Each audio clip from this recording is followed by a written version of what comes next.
Bonjour les bérets, j'espère que vous allez bien.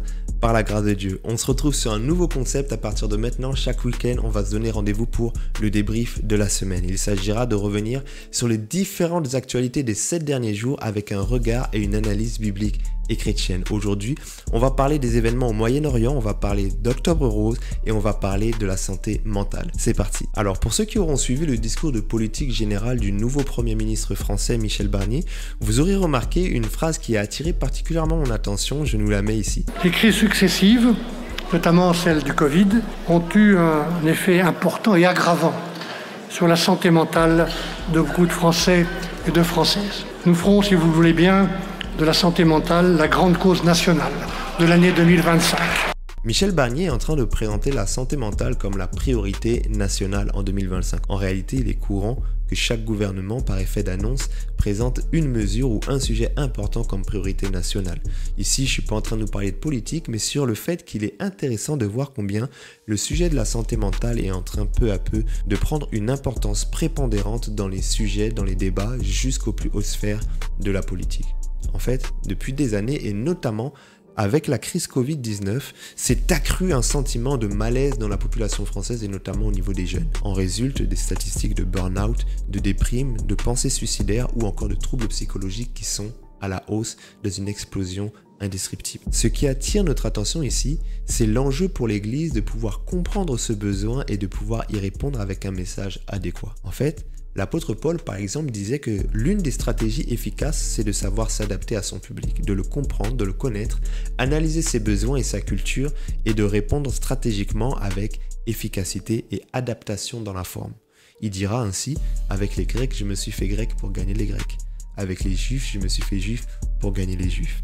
Et vous remarquerez également que lorsqu'il était à Athènes, il a pu citer des références culturelles à partir des auteurs que ce peuple était en train de lire pour pouvoir présenter son message de l'évangile avec une forme qui était susceptible de pouvoir captiver et intéresser l'interlocuteur.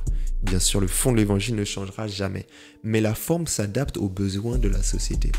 En réalité, il serait sage et intéressant pour l'Église de comprendre en profondeur le sujet de la santé mentale. De quoi s'agit-il ?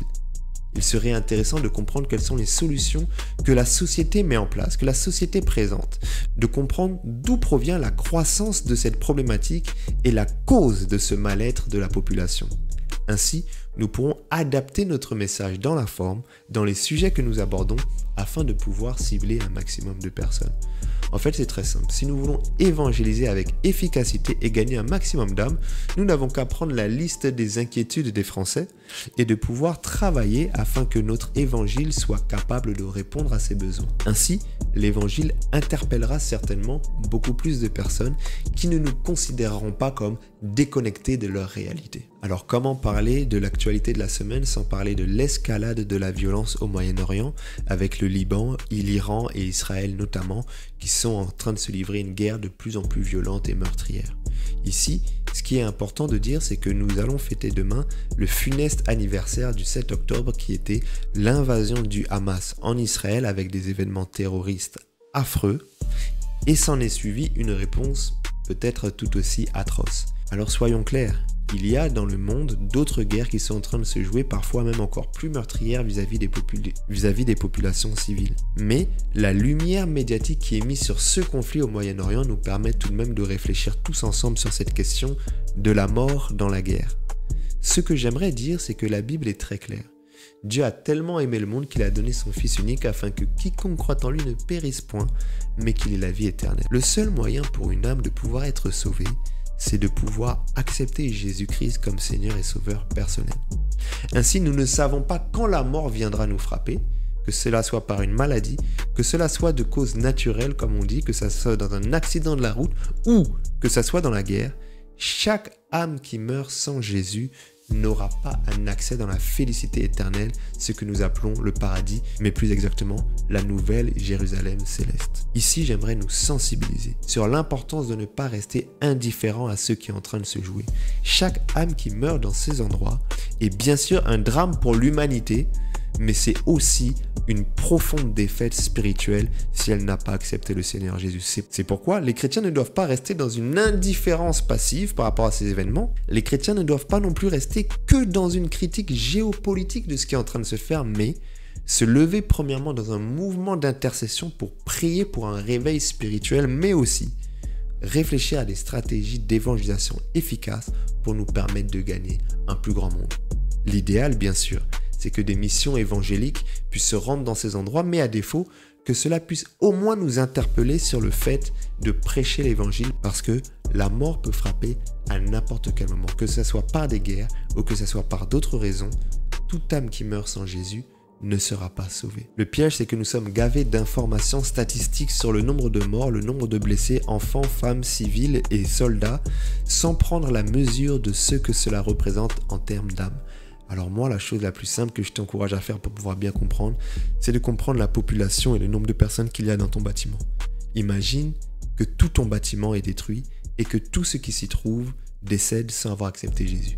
Tu comprends mieux de quoi il s'agit. Lorsqu'on est en train de dire que des femmes, que des enfants, que des humanitaires, que des journalistes ont été tués, essaye de t'imaginer qu'il s'agit d'un membre de ta famille, d'un membre de ton entourage proche qui ne connaît pas l'évangile et qui meurt sans que la mort ne l'ait prévenu. Alors tu comprendras qu'il y a un enjeu à prêcher l'évangile avec insistance et à le faire sans plus attendre. Bien sûr, engageons-nous dans les débats sociétaux et politiques, mais engageons-nous d'autant plus dans l'évangélisation. Et pour finir, cette semaine a été aussi l'entrée dans le mois d'octobre. Et pour ceux qui ne le savent pas, le mois d'octobre est un mois particulier pour les femmes partout dans le monde que nous appelons aussi le mois d'Octobre Rose.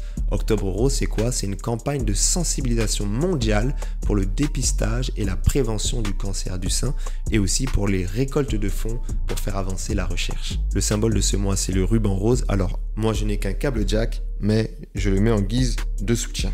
Alors partout dans les villes, dans les départements, vous verrez des actions qui seront mises en place, des courses solidaires, des marches ou autres. Ce qui est intéressant pour moi, c'est de discuter sur la question de la guérison divine et notamment deux choses intéressantes que je trouve à dire tirées de ce fait d'actualité d'Octobre Rose. La première chose, c'est que la Bible n'est pas contre la prévention. Vous connaissez ce passage avec moi qui dit « L'homme prudent voit le mal de loin et il s'en détourne ». Autrement dit, l'homme sage, l'homme intelligent, prudent, c'est aussi celui qui est capable de prévenir les risques. Vous savez, c'est vrai, nous avons un Dieu qui peut guérir, mais Dieu n'est pas contre le fait que nous puissions anticiper le mal qui peut arriver pour éviter qu'il puisse arriver. Et cette anticipation n'est pas que spirituelle. Je crois fermement à la puissance du prophétique et je crois fortement aussi que le Seigneur a la capacité de maintenir en bonne santé ses enfants. Mais cela ne nous empêche pas de pouvoir nous sentir concernés par des campagnes de prévention, de sensibilisation, de dépistage sur une maladie ou sur une autre. Cela n'est pas un péché, cela n'est pas non plus un manque de foi. Ça peut même d'ailleurs s'apparenter à une forme de sagesse. L'homme prudent, peut-être la femme prudente, voit le mal de loin et elle s'en détourne. Parce que sur la question de la maladie et du cancer notamment, il y a un certain nombre de signes qu'il peut être intéressant de connaître pour pouvoir anticiper le risque, parce que plus la prise en charge se fera de manière précoce, moins on laissera le temps à la maladie de pouvoir avoir des effets dévastateurs. Vous savez, le cancer du sein, c'est le cancer le plus meurtrier chez la femme et le plus répandu. Malheureusement, je pense qu'il y a aussi des chrétiennes dans le lot. Cela veut-il dire que Dieu ne guérit pas? Bien sûr qu'il peut guérir. Mais à défaut d'une guérison surnaturelle et divine, Dieu a donné aussi la science et la sagesse à l'homme pour pouvoir répondre à certains besoins de soins physiques. Voilà pourquoi nous prions pour la guérison, mais que cela ne nous empêche pas d'aller chez le médecin, ce n'est pas un péché. Mais en tant que chrétiens, nous ne nous limitons pas à aller que chez le médecin parce que les médecins en réalité sont aussi limités, alors que Dieu lui est illimité. La question qui est tout aussi intéressante, c'est la question de l'attestation de la guérison.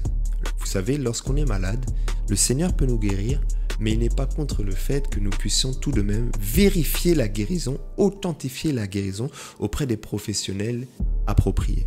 Ça me rappelle cet exemple que vous connaissez très bien avec les 10 lépreux. La lèpre, c'était une maladie très grave que pouvaient avoir certaines personnes qui les conduisaient jusqu'à la mort. Et en réalité, lorsque Jésus a prié pour la guérison des lépreux, il les a renvoyés vers le sacrificateur, qui était la personne en ce temps-là qui devait attester si le lépreux avait été effectivement guéri. En fait, lorsqu'ils ont été guéris, ils devaient quand même aller faire vérifier que la guérison avait pris place. Non pas par manque de foi, mais d'ailleurs même pour pouvoir rendre gloire à Dieu.